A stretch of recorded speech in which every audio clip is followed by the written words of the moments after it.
네, 안녕하세요. 전자장글의 오늘은 그 2주 이제 두 번째 강의 시작하도록 하겠습니다.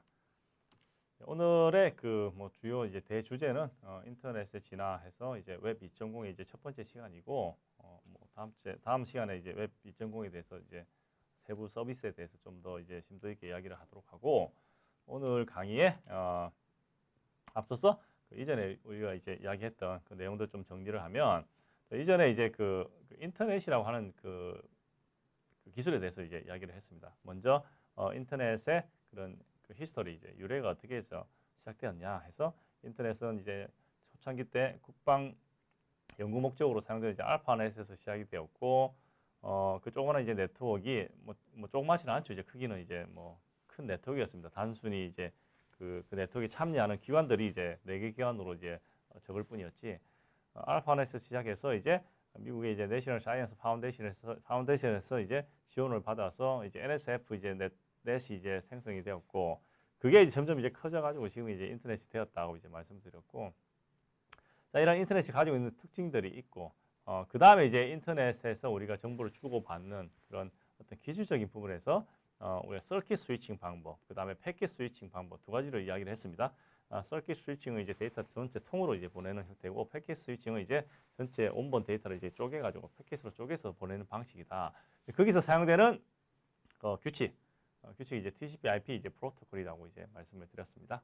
그 다음에 이제 유선 인터넷에서 좀 더 나아가서 이제 무선 인터넷에 대해서 이야기를 했고 무선 인터넷에서 우리가 뭐 2G, 3G, 4G, 롱텀 이볼루션 해서 LTE, 그다음 5G, 그다음 무선 인터넷 관련된 뭐 예전에 나왔던 서비스 와이브로나 뭐 DMB 이런 것들도 이제 포함이 되고 있는데 그런 것들이 어떤 것인지 이야기를 하고 무선 인터넷을 통해서 제공되는 또 다른 서비스들 중에서 이제 스마트 커머스, 스마트폰 기반으로 이루어지는 전자상거래죠. 그거와 그 다음에 이제 M2M, 머신 투 머신, 이제 기계와 기계 간에 서로 이제 소통을 할 수 있는 어떤 그런 기술. 그 다음에 IoT 이제 사물 인터넷이죠. 사물이 이제 통신 기기가 된다 하는 이런 것들이 다 이제 무선 네트워크를 통해서 이제 이루어지다 보니까 무선 인터넷 관련해서 이제 스마트 커머스나 M2M이나 LOT나 다 이제 IoT나 다 이제 그 무선 인터넷을 통한 서비스들의 단층이 이해가 된다고 이제 말씀을 드렸습니다. 그럼 오늘의 학습 목차를 이제 보도록 하시면 먼저 이제 월드 와이드 웹입니다. 자, 웹이 무엇인지, 웹의 구성 요소가 무엇이고, 웹이라 하면 모든 이제 주소라는 걸 가지고 있는데 그 웹 주소 책에 대해서 알아보고 그 다음에 이런 현존하는 웹이 점점 발전되어서 이제 나온 게 이제 웹 2.0이라는 그런 현상입니다. 자, 이러한 학습 목표를 기반으로 해서 오늘은 웹이 무엇입니까 하면은 이건 웹은 이겁니다. 이렇게 이야기를 할 수 있는 어떤 그런 웹의 기본 정의, 웹 서비스를 위한 우리가 이제 쓰는 이제 IP 주소 체계입니다. 예. 그러니까 도메인 체계 이런 것들. 여러분들 우리 학교 같은 경우나 뭐 아니면은 그 기관들 이런데 전부 다 이제 웹 주소가 다 있죠. 예. 그런 체계에 대해서 좀 우리가 이해를 하도록 하고, 그다음에 이제 웹 2.0이 무엇인지, 기존 웹과 비교했을 때 어떤 차이가 있는지, 2.0이면 당연히 1.0이 있겠죠. 1.0과 비교했을 때 어떤 차이가 있는지 이런 내용들로 알아보도록 하겠습니다. 자, 먼저 웹이 무엇입니까? 전 시간으로 가서 인터넷이 무엇입니까? 인터넷이 무엇이냐? 웹이 무엇이냐?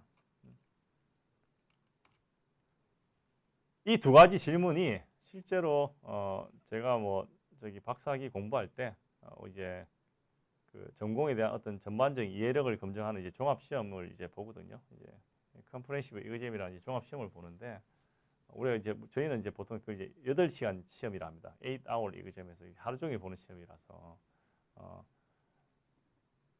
그 첫 번째 질문이 그거였어요. 인터넷이 무엇인지, 월드 와이드 웹이 무엇인지. 매일 쓰는 건데 글로 정의를 하자니 참 그게 이제 난감한 형태죠. 여러분들 뭐 브로드밴드 뭐 이런 것도 이런 용어도 많이 쓰는데 브로드밴드가 뭐냐? 우리가 지금 쓰고 있는 게 브로드밴드입니다. 글로 정의하기가 참 힘든 것들 중에 하나입니다. 기본을 우리가 좀 더 알기 위해서 웹이 무엇인가 먼저 정의를 하자. 앞 시간에 인터넷이 무엇인지 우리가 정의를 했었죠. 웹은 인터넷이라고 하는 그런 네트워크상에서 제공되는 다양한 서비스들 중에서 가장 대표적인 서비스고 가장 많이 사용되는 서비스입니다. 웹은, 인터넷은 데이터, 정보들이 있는 곳입니다. 그걸 우리가 사용을 하죠. 어떤 형태로? 자, 웹 브라우저라고 하는 어떤 그런 프로그램을 통해서 우리가 문자나 그림이나 뭐 소리나 동영상이나 다양한 멀티미디어 데이터를 보고 읽고 사용하고 할 수 있는 그런 서비스를 웹 서비스라 합니다. 자, 네이버닷컴, 네이버에서 우리가 신문도 읽고 음악도 듣고 웹 서비스입니다. 어떤 웹 브라우저를 통해서 하냐? 여러분들 인터넷 익스플로러를 쓰면 인터넷 익스플로러라는 웹 브라우저를 통해서 제공되는 서비스고, 구글 크롬을 쓰면 구글 크롬을 통해서 제공되는 서비스고. 그래서 간혹 어떤 분은 웹을 이렇게 정의를 하죠. 인터넷은 네트워크인데 다양한 정보가 있는데 웹은 그런 정보를 시각적으로 그래픽하게 표현해주는, 그래서 graphical part of the internet 뭐 이런 식으로 이야기를 합니다. 실제 우리가 상호작용하는 것은 웹이니까. 1990년도 초에 팀 버너스-리라고 하는 사람이 이 뭐 1995년이라고 하는 사람도 있고 97년이라고 하는 사람도 있고 좀 다양합니다. 연도는 그렇게 명확하지는 않기 때문에 팀 버너스-리에서 처음 소개됐다고 일반적으로 그 웹을 누가 개발했냐 이야기를 하면 그렇게 설명을 하는데, 사실은 웹은 훨씬 그 이전에도 그 개념은 존재를 하고 있었습니다. 웹을 우리가 링킹 시스템이라고 해요. 웹페이지는 결국 여러분들 하이퍼링크 있죠? 클릭하는 거. 하나하나가 다 서로 연결된 시스템이다. 어떤 무엇이 정보를 포함하고 있는 하나의 그 페이지가 연결되어 있는 시스템이다. 우리 뭐 책도 마찬가지죠. 책 한 페이지 한 장 한 장에 다양한 정보들이 있는데 그게 순서대로 연결되어 있죠. 그래서 책이 한 권이 되는 것처럼 웹도 마찬가지입니다. 자, 이거 연결을 하기 위해서 인터넷과 하이퍼텍스트 어떤 연결 방법을 제시를 했습니다. 90년도에 팀 버너스-리가 처음 소개되었다 했다. 왜 그러냐? 이제 이분이 하이퍼텍스트 관련된 그 어떤 프로젝트를 하면서 이제 이 하이퍼텍스트 시스템이 이제 공개가 된 겁니다.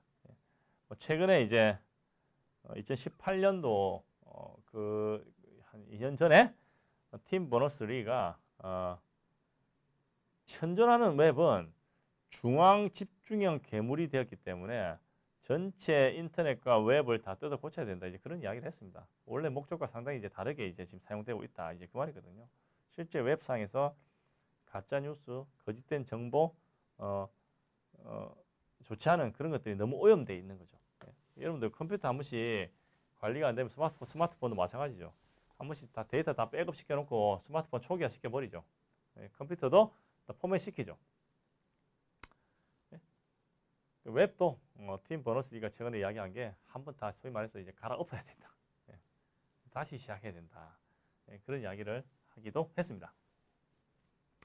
93년에 이제 마크 앤더슨이 모자이크라는 그래픽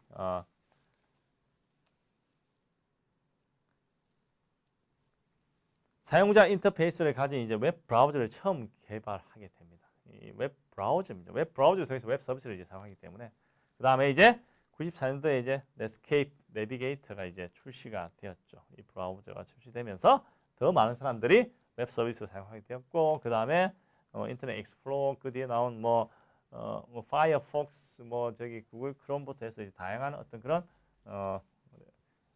웹 브라우저가 이제 나오면서 사람들이 웹상에 있는 그런 정보들을 활용을 할 수가 있게 되었습니다.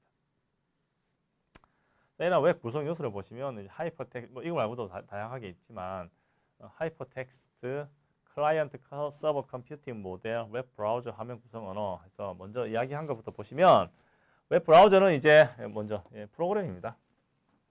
소프트웨어 프로그램. 인터넷망 통해 수신해 자신의 컴퓨터 화면을 표시할 수 있는 소프트웨어 프로그램이다. 내가 보고 싶은 것들을 인터넷망에 있는 내가 보고 싶은 것들을 수신해서 보여주시게 해주는 프로그램이다. 자, 하이퍼텍스트는 텍스트 문자죠. 정보의 한 형태로서 컴퓨터 환경에서 사용하는 하이퍼링크라고 불리는 이들 문서들 간의 내부 연결을 통해 한 문서에서 다른 문서로 이동을 할 수 있게 해준다. 예?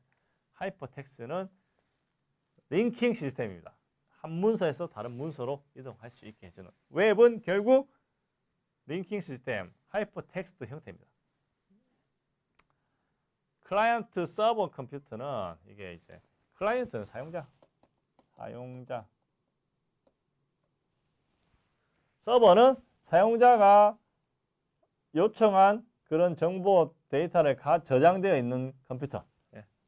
그러니까 클라이언트 사용자 컴퓨터가 서버 컴퓨터에 요청을 하면 서버 컴퓨터가 요청한 자원이나 서비스를 제공하는 컴퓨터 환경이다. 그래서 내가 내 컴퓨터에서 그 있죠. 구글에 가서 구글에서 뭐 스마트폰을 검색을 했다.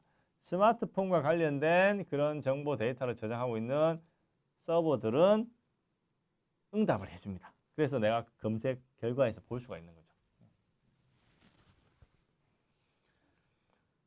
그래서 클라이언트는 서버가 내가 원하는 데이터가 어느 서버에 저장되어 있는지 그 서버가 어떻게 내 요청에 응대를 하는지는 신경 쓸 바 없습니다.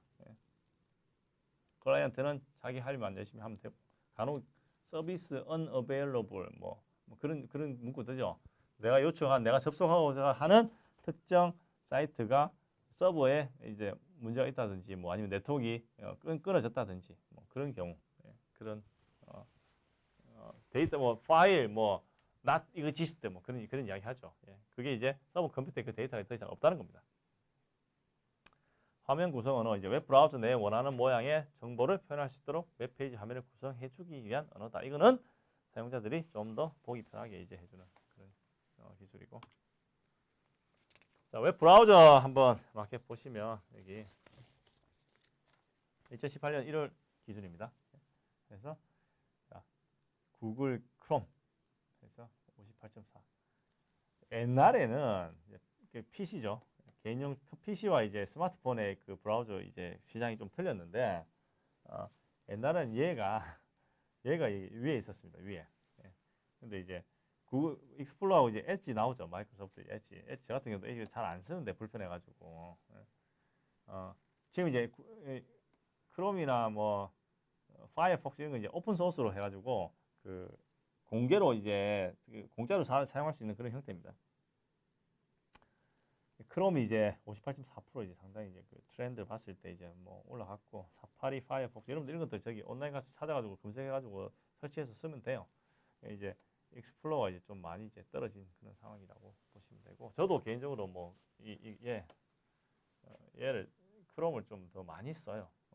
그다음에 요즘 컴퓨터 이제 이 엣지 나오는데 이거 거의 안 쓰고 인터넷 익스플로러하고 이제 크롬하고 이제 좀 병행해서 쓰는 그런 경우고 왜냐하면 이게 어떤 웹사이트를 개발하는 그 환경이 이런 어떤 브라우저에 맞지 않으면 이 제대로 표시가 안 됩니다. 제대로 기능도 안 되고. 크롬이 이제 일반적으로 다 이제 많이 이제 적용이 되니까 아마 그런 것 같고. 자, 이런 모든 웹은 그 주소를 가지고 있습니다. 주소. 컴퓨터가 가지고 있는 주소 체계처럼. 자, 이런 주소 체계 먼저 보시면 IP 주소라고 인터넷 프로토콜이죠. 인터넷 프로토콜 주소. IPv4가 있고 그 다음에 IPv6가 있거든요. 이 V는 버전입니다. 버전 약자고 IP 네 번째 버전, 여섯 번째 버전. 인터넷에 접속되어 있는 모든 컴퓨터는 숫자로 표현되는 주소가 있다. 해서 여러분들 그 컴퓨터에 이제 네트워크 가서 보면은 그 컴퓨터에 이제 IP 주소가 다 나와요. 이런 IPv4의 체계는 32비트 이진수 0과 1 이진수입니다. 2에 32승.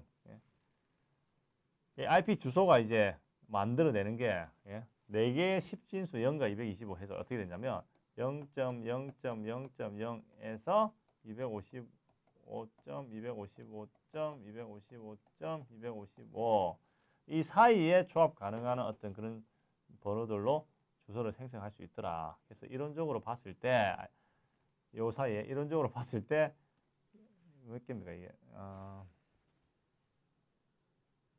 한 3억 개 정도의 IP 주소가 생성이 가능하더라. 컴퓨터에 사용할 수 있다.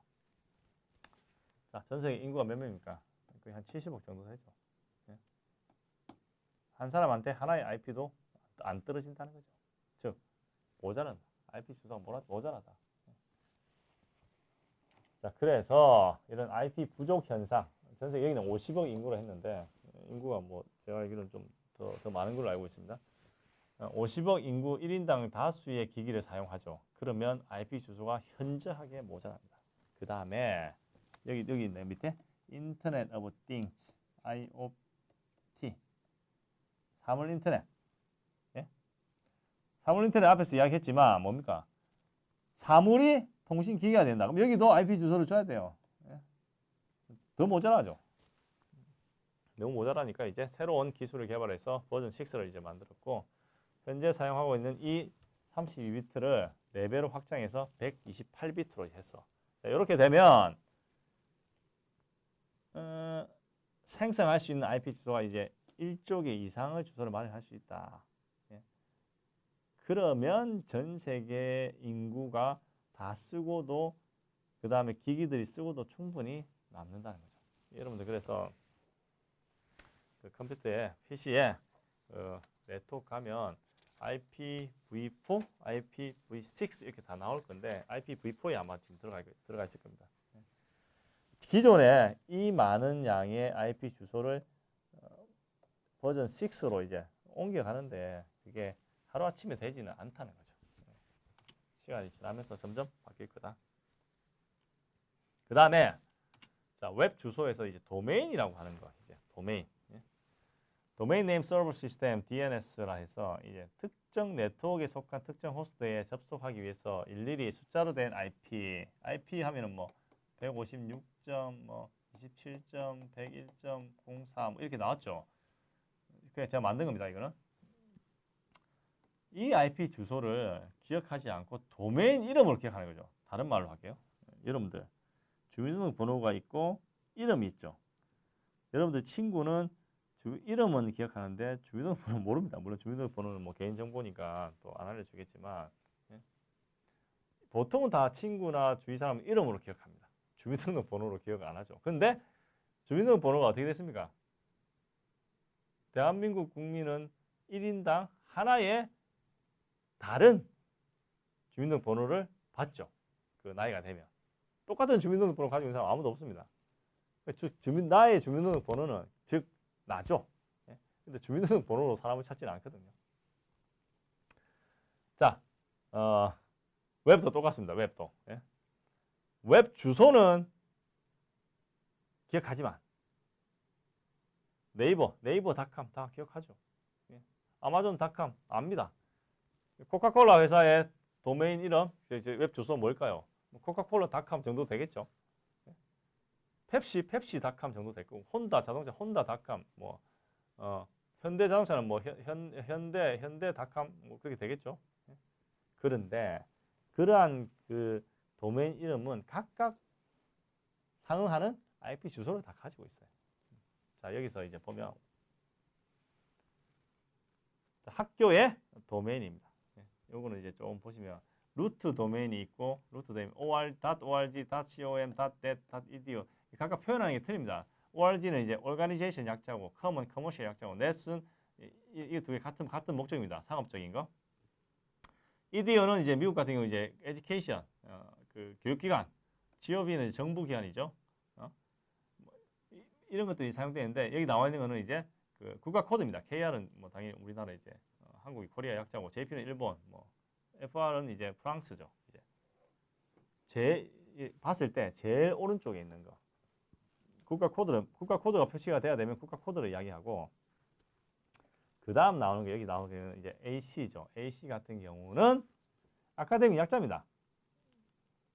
그다음 KNU 같은 경우는 이제 여기 이제 경북대학교 같은 경우 이제 KNU 경북 내셔널 유니버시티 약자죠. 자, 이렇게 보시면 국가 코드, 기관의 유형, 그 기관의 이름 그렇게 돼 있어요.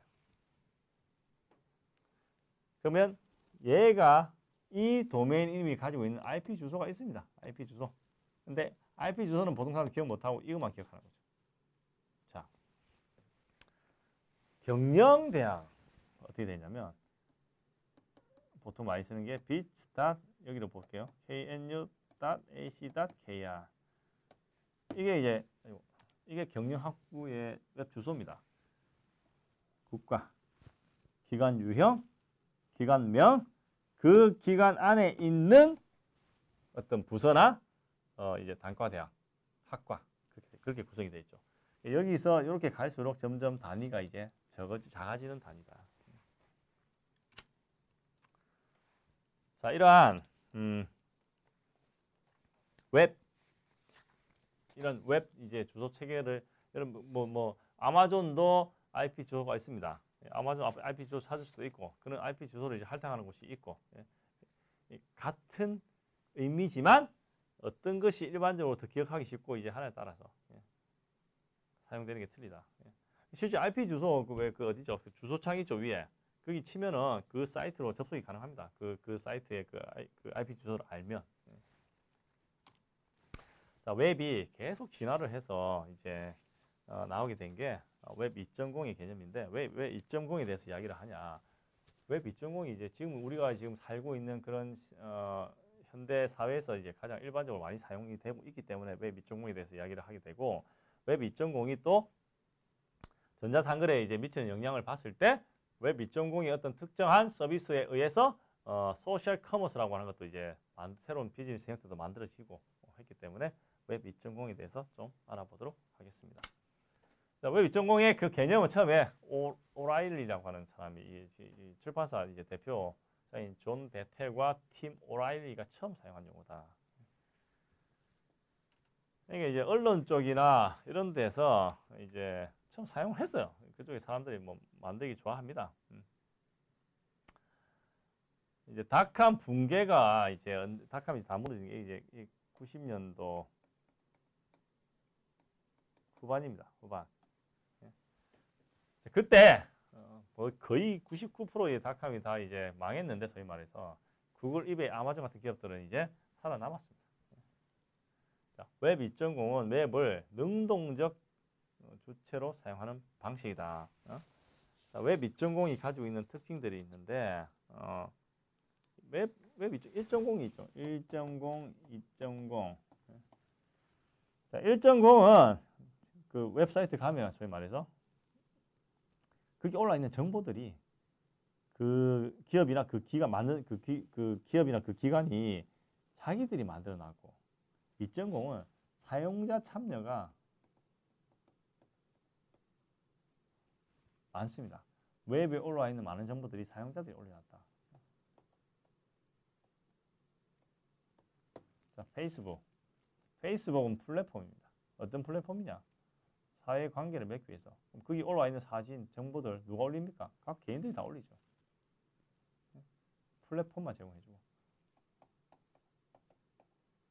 유튜브 플랫폼. 웹 2.0입니다. 거기 올라와 있는 상당히 많은 동영상들 누가 올립니까? 사용자들이 올리죠. 사용자들이 조금 더 주체적으로 하는 그 참여를 하는 그런 유형의 웹을 웹 2.0이라고 보시면 되겠어요. 자, 2.0의 특징이 뭐 어떤 것들이 있냐? 플랫폼으로서의 웹, 사용자들의 적극적 참여, 앞에서 지금 둘 다 이야기를 했습니다. 기업 핵심 경영력의 변화, 공개 표준화, 공유했다. 이 각각에 대해서 좀 보시면 플랫폼으로서의 웹, 플랫폼은 기반이 되는 설비를 말을 하고 있죠. 이 기반 설비 위에서 다양한 서비스, 응용 소프트웨어, 컨텐츠들이 담긴다. 자, 그래서 윈도우 10이라고 하는 운영 체계가 있죠. 윈도우 10 운영 OS라는 플랫폼이 있으면 우리는 이제 그 위에 뭡니까? 워드나 엑셀이나 파워포인트, 메신저 다양한 응용 프로그램을 설치를 하고 사용하죠. 윈도우 10이라고 하는 것은 플랫폼입니다. 그 위에 쓰고자 하는 응용 프로그램 소프트웨어를 설치를 하고 사용하는 거죠. OS는 응용 소프트웨어가 작성되고 동작할 수 있도록 하는 플랫폼이 되는 겁니다. 자, 이런 OS라는 플랫폼이 없으면 엑셀, 파워포인트, 응용 소프트웨어가 작동을 할 수가 없다. 그런 개념이고, 자, 플랫폼으로서의 웹이라고 하는 거는 이제 여기 페이스북이라고 지금 적혀 있죠. 예. 웹이 이런 응용 소프트웨어를 위한 이제 플랫폼, 커뮤니케이션을 위한 플랫폼, 새로운 미디어 콘텐츠의 제공을 위한 플랫폼, 아니면 새로운 어플리케이션 개발을 위한 플랫폼, 다양한 목적으로 존재를 하고 있다는 거죠. 페이스북은 커뮤니케이션을 위한 플랫폼입니다. 여기서 그래서 사람들끼리 소통을 하게 되죠. 새로운 콘텐츠를 위한 플랫폼, 웹상에서 뭡니까? 유튜브. 어플리케이션 개발을 위한 플랫폼, 웹상에서 이런 어플리케이션을 개발하기 위한 그런 그 기반 구조를 이제 제공해주는 서비스죠. 웹 2.0 이런 플랫폼으로서의 역할을 많이 담고 있더라.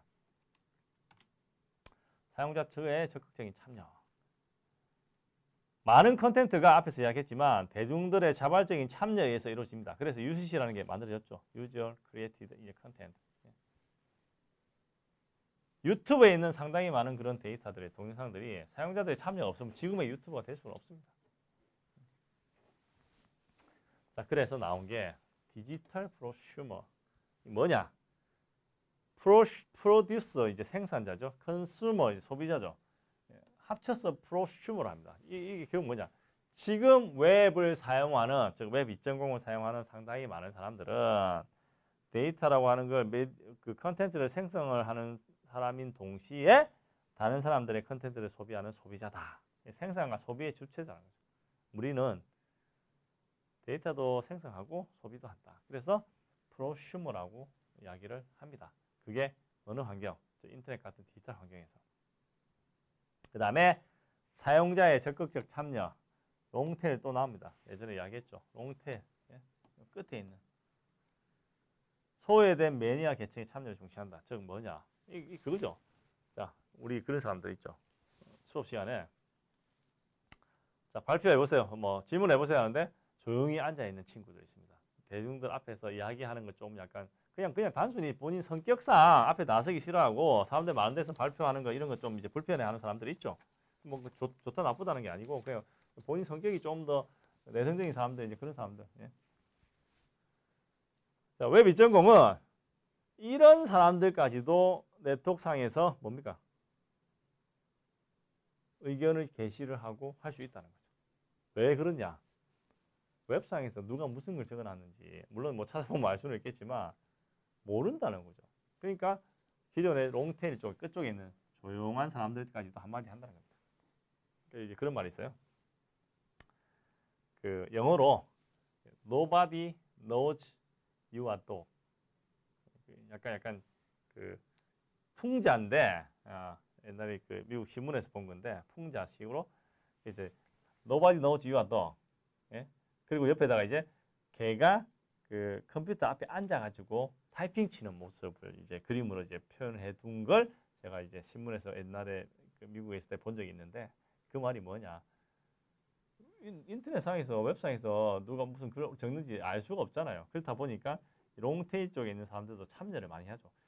더 많은 사람들이 웹 2.0에서 참여를 하게 되니까 더 많은 데이터, 컨텐츠가 이제 나오게 되는 겁니다. 자, 기업 핵심 경쟁력 변화 공개 표준화 공유다 해서 1.0, 2.0 해서 1.0은 기업의 포털 사이트 운영한다. 기업들이 자기들이 정보를 만들어내고 운영자가 만들어낸 뉴스, 볼거리 등을 이제 보여주는 게 핵심 경쟁력이었고, 자, 판매를 통해서 수익을 얻었고, 2.0 와서는 기업은 사용자가 편리하게 콘텐츠를 만들어서 공유할 수 있도록 하는 플랫폼을 제공해 준다. 그래서 뭐 학교도 그 있죠. 저기 뭐냐, 우리 그 청와대도 뭐 저기 뭡니까 국민신문고 이런 것처럼 국민하고 소통할 수 있는 어떤 그런 플랫폼이죠. 그게 올라오는 플랫폼에 올라와 있는 그게 이제 소통 그게 올라와 있는 그 글들은 다 그 일반 사용자들이 이제 만들어내는 데이터고. 그래서 더 많은 대중의 참여를 유도하고 축적된 데이터와 콘텐츠가 경쟁력의 핵심이다. 팀 오라이가 데이터가 차세대 인텔리전스다.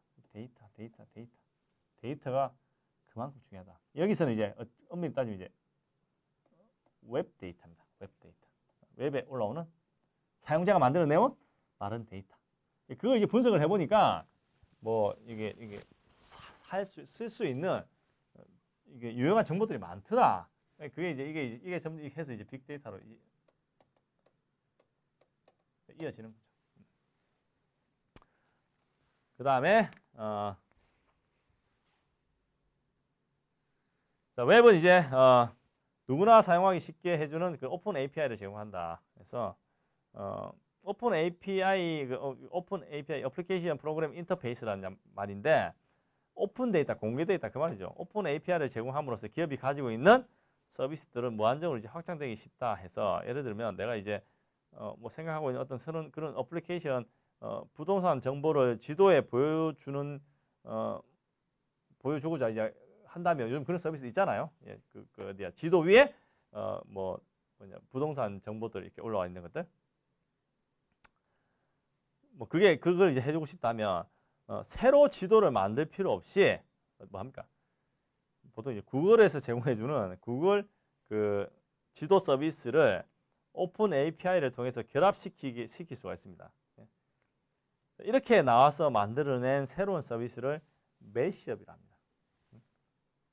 즉, 내가 지도에서 여기 특정 지역의 아파트 시세에 대한 정보를 보여주고 싶다 하면 그 특정 지역의 지도를 내가 다 만들 필요가 없어요. 구글에서 제공해주는 그 구글 지도 서비스에다가 아파트 시세 정보를 위에다 엎는 거죠. 그렇게 이루어지는 공개하고 공유함으로써 표준으로 선택하는 그런 오픈 API 매시업 서비스가 가능해졌다는 겁니다. 자, 이렇게 웹은 계속 진화하고 있고 계속 발전하고 있고 다양한 서비스들이 이제 추가가 되고 있는데 근데 그러한 내용들을 먼저 이제 우리가 공부하는 것도 중요하지만 그 전에 기본적인 거는 웹이 무엇인지 알아야 됩니다. 많은 수업에서 제가 항상 웹이 무엇이냐 아무도 대답 안 합니다. 근데 이제 오늘 웹 사용 안 한 사람 손 들어봐 하면 아무 손 안 듭니다. 매일 쓰면서 모른다는 거죠. 정의하라면. 그래서 이번 강의에서 이제 웹에 대해서 무엇인지 웹의 기본적인 요소에 대해서 좀 이야기를 했고 자, 이러한 이제 기술이 좀 더 이제 추가가 되어서 웹 2.0이라고 하는 그 새로운 형태의 웹. 웹 2.0이 무엇인지 그 다음에 기존 웹 1.0과 어떤 차이가 있는지 거기에 대해서 간단히 이야기를 했습니다. 자, 이어서 다음 주에서는 이제 웹 2.0에 좀 더 세부적으로 들어가서 앞에서는 이제 웹 2.0 기본에 대해서 알아보고 1.0과 어떤 차이가 있는지 거기에 대해서 이야기를 하면 2.0이 어떤 서비스가 어떤 방식으로 활용이 되는지에 대해서 좀 더 알아볼 겁니다. 거기에서 집단 지성이나 팍스너미, 뭐 블로그나 크라우드 소싱, 뭐 RSS, 뭐 매시업 조금 전에 이야기를 했는데 이런 활용되는 그런 방향에 대해서 이야기를 하고 그다음 앞으로 이제 웹 2.0이 어떤 식으로 날 건지 팀 버너드리가 이제 웹은 없어지고 다시 해야 된다 그런 이야기를 했다시피 웹 2.0에 대해서 어떤 식으로 이제 예상을 하고 이제 생각할 건지에 대해서 알아보도록 하겠습니다. 예, 오늘 강의는 이걸로 마치도록 하겠습니다.